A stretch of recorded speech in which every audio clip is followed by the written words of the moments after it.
একদিন দুপুরে নবীর ঘরে কান্না শোনা যায়।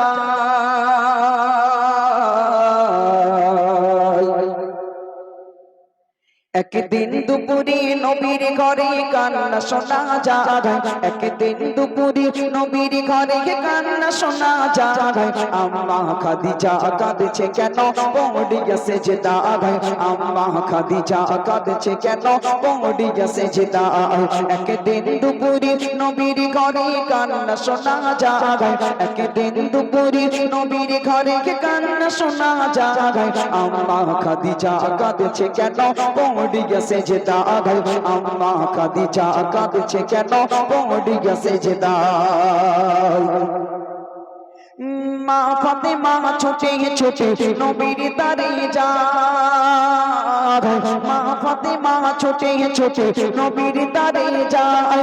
গিয়ে মায়ের দুঃখের কথা নবীকে শোনায়। সে গিয়ে মায়ের দুঃখের কথা নবীকে শোনায়। দয়ার নবী ঘরে ফিরে দেখিল কি গায়। দয়ার নবী ঘরে ফিরে দেখিল কি গায়। সব দরজা জানালা বন্ধ, শুধু কান্না শোনা যায়। সব দরজা জানালা বন্ধ, শুধু কান্না শোনা যায়। নবী দয়াময় ভেবে না পাই কি কারণে গায়। নবী দয়াময় ভেবে না পাই কি কারণে গায়। আম্মা খাদিজা কাঁদছে কেন পড়িয়া সেজদায়। আম্মা খাদিজা কাঁদছে কেন পড়িয়া সেজদায়। একদিন দুপুরে নবীর ঘরে কান্না শোনা যায়। একদিন দুপুরে নবীর ঘরে কান্না শোনা যায়। আম্মা খাদিজা কাঁদছে কেন পড়িয়া সেজদায়। আম্মা খাদিজা কাঁদছে কেন পড়িয়া সেজদায়। দয়ার নবী দুজাহানের বাদশা খাদিজার কান্নার কথা শুনে নবী ছুটে ছুটে ছুটে ছুটে বাড়ি এলেন। দরজায় টোকা দিলেন, খাদিজা ও খাদিজা কাঁদো কেন? কি হয়েছে তোমার? কেউ কি বকেছে নাকি অপমান করেছে? নাকি আমি গরিব নবী তোমাকে দুবেলা দুমুঠো ভালো খেতে দিতে পারি না, ভালো পোশাক দিতে পারি না, তাই কি তুমি রাগ করেছো? খাদিজা দরজা খুলে দাও। খাদিজা কোনো কথার উত্তর দেয় না, শুধু কেঁদেই চলেছে। দয়ার নবী দুজাহানের বাদশা খাদিজার কান্না দেখে নবী এত পরিমাণে দুঃখ পেয়েছেন, নবী আমার বাইরে দাঁড়িয়ে দাঁড়িয়ে নিজেও কাঁদতে শুরু করেছে। একটু জোরে বলুন না সুবহানাল্লাহ। স্ত্রীর কান্নায় স্বামী কাঁদছে, অতটা সহজ? অতটা সহজ? আমাদের ঘরের বউরা কাঁদে, আমাদের ঘরের বউরাও সেরকম দেখে, আর কোনো দিকে উপায় নেই, সব দরজা বন্ধ, গরিব ঘরের মেয়েটা। আমাদের ঘরের বউদের শেষ হাতিয়ার হলো কান্না। আর খাদিজা সেদিন কেন কাঁদছিল? আল্লাহ রাসূল বাইরে দাঁড়িয়ে আছে, নবী যেই কাঁদছেন খাদিজা থাকতে পারলেন না। ভিতর থেকে কি বলছে খাদিজা, কবি লিখছে শোনো। দয়ার নবী বলল এবারে ও গো খাদিজা, আর দোগাই তোমার তুমি এবার খুলে গে দাও দরজা। দোগাই তোমার তুমি এবার খুলে গে দাও দরজা। দয়ার নবী বলল এবার ও গো খাদিজা, দোগাই তোমার তুমি এবার খুলে গে দাও দরজা। দোগাই তোমার তুমি এবার খুলে গে দাও দরজা। ভিতর থেকে কান্না সুরে বলল খাদিজা, ওই ভিতর থেকে কান্না সুরে বলল খাদিজা, কিছু শর্ত আমার করলে পোড়া খুলি দরজা। কিছু শর্ত আমার করলে পোড়া খুলি দরজা। কিছু শর্ত আমার করলে পোড়া খুলি দরজা। দয়াত নবী, দয়াত নবী বলে ও গো বিবি খাদিজা, দয়াত নবী বলে ও গো বিবি খাদিজা, সব শর্ত পূরণ করব কথা দিলাম আজ তোমার। সব শর্ত পূরণ করব কথা দিলাম আজ তোমার। সব শর্ত পূরণ করব কথা দিলাম আজ তোমার। একদিন দুপুরে নবীর ঘরে কান্না শোনা যায়। একদিন দুপুরে নবীর ঘরে কান্না শোনা যায়। আম্মা খাদিজা কাঁদছে কেন পড়িয়া সেজদায়। আম্মা খাদিজা কাঁদছে কেন পড়িয়া সেজদায়। আম্মা খাদিজা কাঁদছে কেন পড়িয়া সেজদায়। নবীর কান্না দেখে খাদিজা ভিতর থেকে বলেন, ইয়া রাসূলুল্লাহ আপনি কাঁদবেন না, আপনার কান্না আমি খাদিজা তো সইতে পারি না দূরের কথা, আপনার কান্নায় আল্লাহর আরশ কেঁদে ওঠে। Don't cry my husband, please don't Cry, আপনি কাঁদবেন না, আমি দরজাও খুলে দেব আর কান্নাও থামিয়ে দেব, বাট ওয়ান কন্ডিশন, আমার একটা শর্ত আছে। কি শর্ত? আপনার কাছে আমি তিনটে জিনিস চাইবো, যদি আপনি বাইরে দাঁড়িয়ে আমাকে ওয়াদা করেন, প্রমিস করেন আপনি দেবেন, তাহলে আমি দরজা খুলে দেব।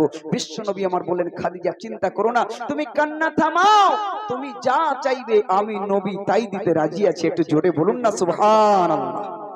গরিব নবী, আহারে, যে নবী পেটে পাথর বেঁধে দিন গুজারা করেছে, সেই নবী বলছে তুমি যা চাইবে তাই দিব। কেন? নবী জানতেন আমার স্ত্রী খাদিজা কখনো দুনিয়া দুনিয়া করে দুনিয়ার কিছু চাইবে না। নবী চিনতেন, জানতেন, তাই বললেন তুমি যা চাইবে আমি তাই দেব। কিন্তু আমাদের ঘরের বউরা আমাদের স্বামীদের কাছে কত কিছু চায়, কিন্তু খাদিজা কি চেয়েছিল? তিনটে জিনিস চেয়েছিল। কি চেয়েছিল? মন দিয়ে শুনুন, কবি লিখছেন,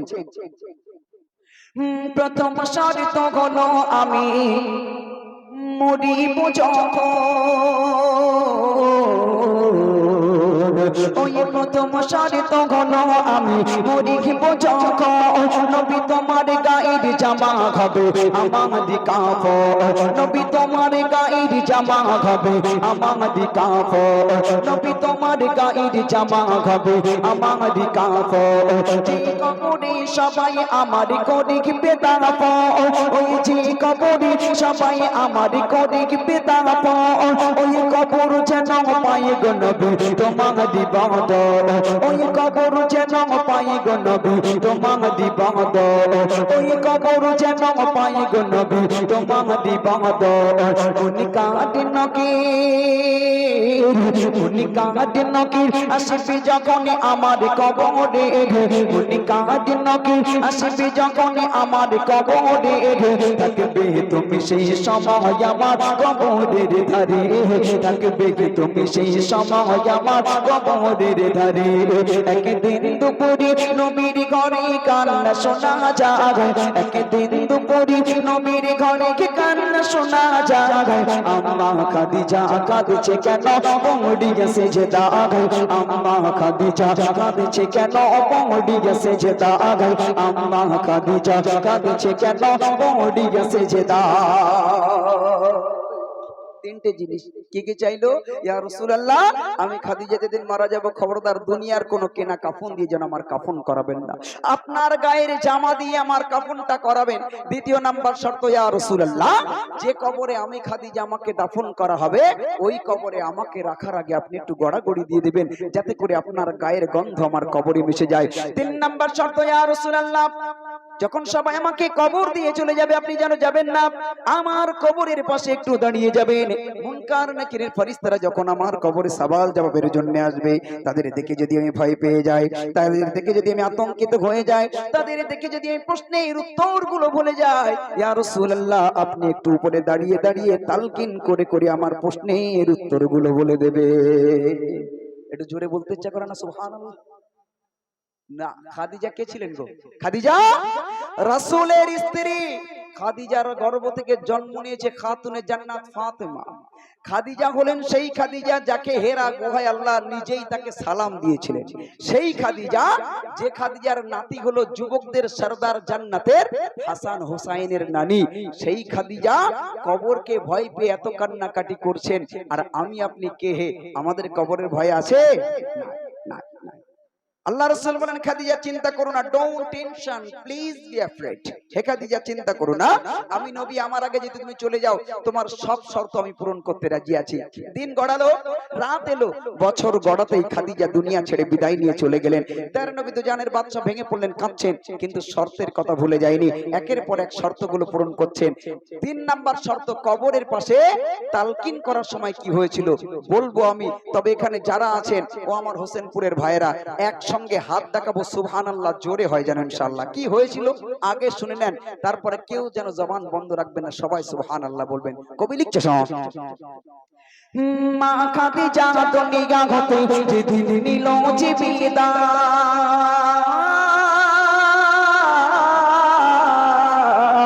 মা খাদিজা তো নিগাহতে যেদিন নিল যে বিদায় সব শর্ত পূরণ করলো আমার নবী দয়াময় সব শর্ত পূরণ করলো আমার নবী দয়াময় কবরের মাঝে মনে কাঁদে নকির যে সওয়াল জবাব চায় ওই কবরের মাঝে মনে কাঁদে নকির যে সওয়াল জবাব চায় ওই কবরের মাঝে মনে কাঁদে নকির যে সওয়াল জবাব চায় ওই আরশ হতে আল্লাহ তাআলা জবাব দিয়ে দেয় একটু জোরে হয় না সুবহানাল্লাহ আর একটু জোরে বলো না সুবহানাল্লাহ নবী আমার দাঁড়িয়ে আছে জিবরিল আমিন আব্দুল্লাহ সবাই চলে গেছে আপনি দাঁড়িয়ে আছেন খাদিজার কে ছাড়তে পারছেন না নবী বলে আমি যে খাদিজাকে কথা দিয়েছিলাম মুনকার নাকিরের সওয়ালের জবাব বলে দেব বলে আপনি কি বলে দেবেন খাদিজা দুনিয়াতে কবরকে ভয় পেয়ে যে কান্না কেঁদেছে আল্লাহর এত ভালো লেগেছে যে আল্লাহ নিজেই বলেছেন খাদিজার কবরের ভয়ে কান্নায় আমি আল্লাহ এত খুশি হয়েছি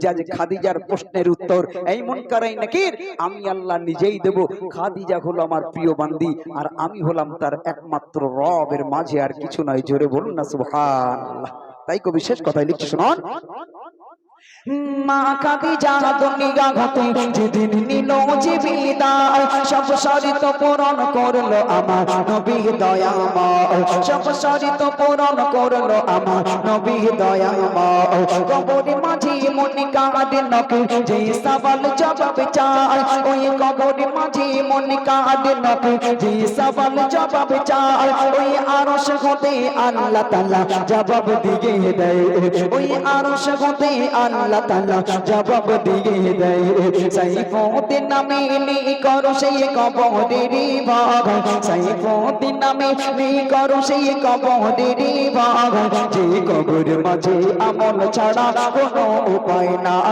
যে কবরের মাঝে আমল ছাড়া কোনো উপায় না একদিন দুপুরে নবীর ঘরে কান্না শোনা যায় একদিন দুপুরে নবীর ঘরে কান্না শোনা যায় আম্মা খাদিজা কাঁদছে কেন পড়ে গেছে যে দাগায় আম্মা খাদিজা কাঁদছে কেন পড়ে গেছে যে দাগায় আম্মা খাদিজা কাঁদছে কেন পড়ে গেছে যে দাগায়